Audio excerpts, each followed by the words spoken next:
In this video, we're going to consider arcs and sectors. So an arc is part of the circumference. So if we consider the line joining B to A, that's the small arc. It's less than half of the circumference, so it's called a minor arc.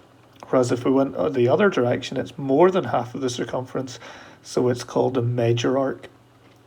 A sector is part of the circle that's separated by two radii. So what we've got is that this is the minor arc, and again it's the minor arc because it's less than half the circle, whereas the other bit beneath the radii is the major sector because it's more than half of the circle. To work out the length of an arc, we've got theta over 360 times pi d. That's because it's just the fraction of the circumference. So if this angle was 90, it would be a quarter of the circle. If it was 180, it would be half of the circle. If it was 60 degrees, it would be a sixth of the circle.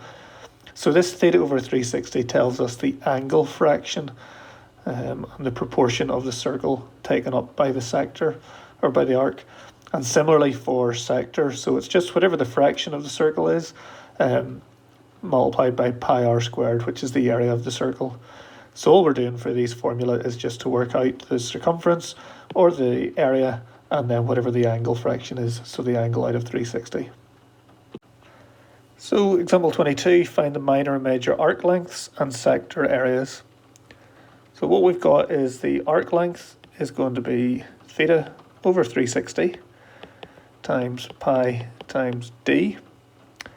So that's 115 over 360 times pi times 10. So what we've got is that the radius is 5, so the diameter is 10. And putting that into our calculator, we get 10.04 centimetres to 2 decimal places.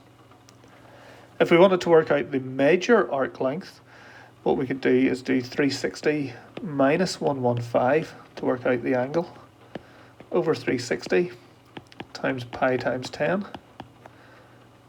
So 360 minus 115 is going to be 245 over 360 times pi times 10, which is 21.38 centimetres to 2 decimal places. The other way we could have done it was to work out the full circumference, so pi d, so pi times 10, and then take away 10.04, and that should equal 21.38. To work out the minor and major arc lengths, then the area, so it's theta over 360 times pi times r squared. So we're going to have 115 over 360 times pi times 5 squared, and that works out to be 25.09 squared centimetres. For the major arc, then we're going to do 245 over 360 times pi times 5 squared, and that is 53.45 squared centimetres to 2 decimal places. Now again, we could have done the full circle, so pi times 5 squared, and then take away 25.09 to get the 53.45. Example 23, find the radius of the minor arc, length 10 centimetres, subtended by an angle of 50 degrees. So I've drawn a circle and I've put in my two radii, and I'm going to put in the angle of 50 degrees. And we know that the arc length is 10 centimetres. So we can put this into our equation for the formula. So arc length is going to be theta over 360 times pi times d. Now we're trying to find the radius, so we'll have to divide whatever our answer is by 2 at the end.